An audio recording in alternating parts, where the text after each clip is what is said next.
Over the years, Mario Kart 8 Deluxe has provided endless fun to anyone who's played the game. At first glance, those who are new to the game and simultaneously lack knowledge of the current meta will assume something to be true, only for the reality to be quite the opposite. In this video, I'll be going over 10 commonly held expectations of the game and the truth about them. There are plenty of builds for the fastest card combo in Deluxe, and everyone wants to go fast. But by far the speediest of the bunch would be the almighty Bowser Badwagon. Conversely, the slowest combo in Mario Kart 8 Deluxe is typically considered to be Baby Rosalina on the Biddy Buggy. Looking at stats alone, you would probably think, is this even a contest? How can Slow and Steady here possibly be a match against the fastest in the game? There's no chance of the slow combo winning, right?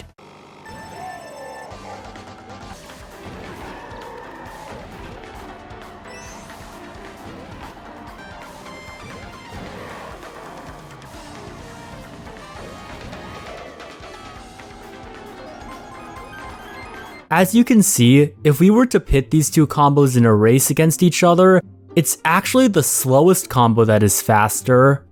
Although the slowest combo lacks speed, it more than makes up for it with both high acceleration and mini turbo. It's the exact opposite with the fastest combo, as it takes much longer to accelerate and charge up mini turbos. Any combo can have speed, but in the end, it mostly boils down to better handling and control. So in a way, Slow and Steady wins the race. Every time you front run in Mario Kart, you'll almost always get a coin. Naturally, when you get the latter, your gut instinct often tells you that coins are useless.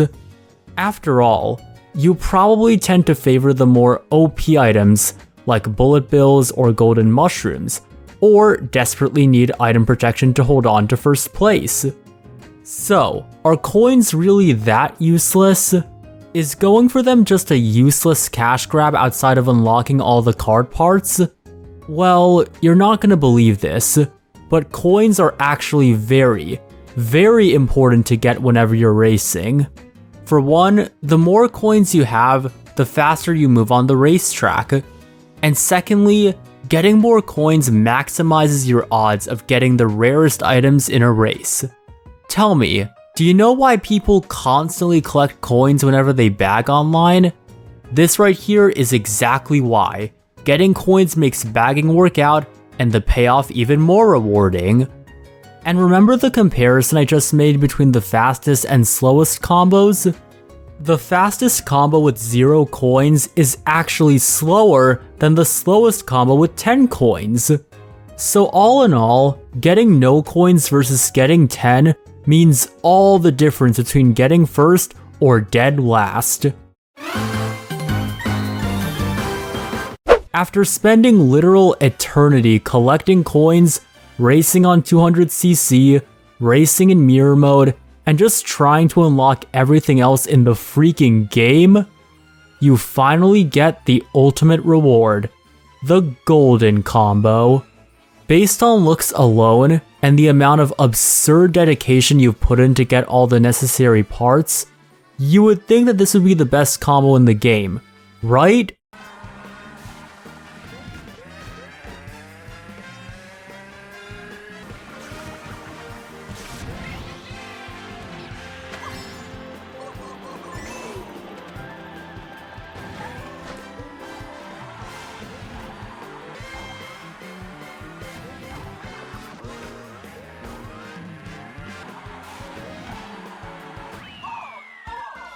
Well, that was something.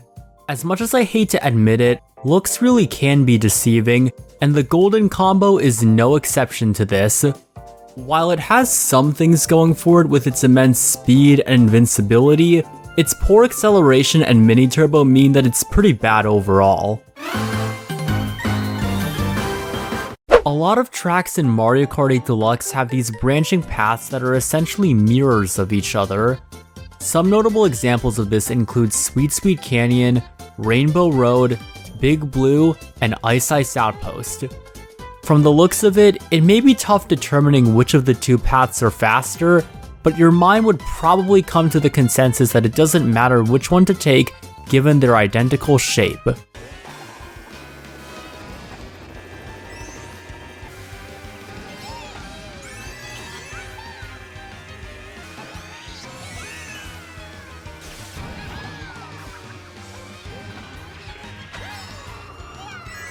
As you can see in the footage above, while the difference is small, the green path is clearly faster than the yellow path. However, sticking to just one path isn't necessarily the most optimal strategy here. On Rainbow Road, for instance, it's actually faster to switch between all the overlapping paths to avoid going slowly on all the winding curves. So the next time you play tracks with two identical paths, take both. On a handful of tracks throughout the game, you'll always come across these anti-gravity sections on the wall that have a plethora of ramps and speed boosts. Naturally, your gut instinct would be to drive up onto the wall path and do some tricking and boosting here and there. Surely that path would be faster than just sticking to the normal road, right? Well, get this. Not only does it not save time over sticking to the road normally, but it's actually slower. Here's a comparison of me taking the anti-gravity walls versus sticking to the racetrack. As you can see, because the boost and tricking panels are really spread out on the anti-gravity walls, coupled with the time spent actually getting up there in the first place, taking that path is completely useless and is just there for clout. Speaking of tricking, you guys know by now that it is one of the most critical techniques to going fast and keeping your lead. But should you always trick whenever you're given the chance? Well, although it's mostly useful, sometimes tricking isn't the most optimal strategy. For example, at Wario Stadium and Excitebike Arena, tricking is usually slower. This is because tricking off all the speed boosts and ramps launches you high up into the air, and you go real slow at both the apex and when descending back to the ground. The same can also be said when it comes to tricking off of gliders. Instead, what you should try and do is try and mini turbo off of, say, the glider ramps and speed boost sections. This not only reduces your time in the air, but it positions you well to preserve your mini turbo and brings you up to speed much faster compared to tricking. Overall, when it comes to situations where tricking is more impractical, do what I said earlier. Shortcuts are always the go-to method for speeding to the front of the pack and winning strong. However, not all shortcuts in this game are as useful as they may seem. Take the ramp shortcut on Sunshine Airport for instance. It doesn't save much time over taking the road normally, so you're better off saving your mushrooms for later. Not to mention the fact that a certain shortcut can even be overshadowed by another shortcut that saves much more time and is far more worth it. This applies to Yoshi Valley, Mario Kart Stadium, Snowland, and Mushroom Gorge, all of which have infamous shortcuts that are much faster than the ones you're intended to take. So the next time you attempt a shortcut, think to yourself, can I do this shroomless? Or is there a shortcut far more worth it than this? Let me know how it went in the comments below. There are plenty of clone characters in Mario Kart 8 Deluxe. Metal Mario, Dry Bowser, and most infamously of all, Pink Gold Peach. A lot of people hate clones and think that their spots could have been given to other fan favorites who have yet to return. And while clones sport different stats sometimes, like in the case of Mario and Metal Mario, they simply look or sound way too similar to be different from one another. Take Tanuki Mario and Cat Peach for instance. They're just like Mario and Peach, but furries, so surely they wouldn't be any different from them, right? Well, despite their identical looks, all clones in this game have different stats. Take Toad vs Toadette for instance. Toadette is slightly slower and lighter than Toad, but has better control. It's exactly the same thing with Tanuki Mario, Cat Peach, Female Villager, and even the Inklings. You're starting to see a trend here. For the clones who look exactly like their counterparts, save for being powered up or whatever, they tend to be slightly lighter and slower in exchange for better acceleration and mini turbo. The Mario Kart meta has changed and evolved over time, and with those changes come a variety of contenders who are either considered the best or literal worst.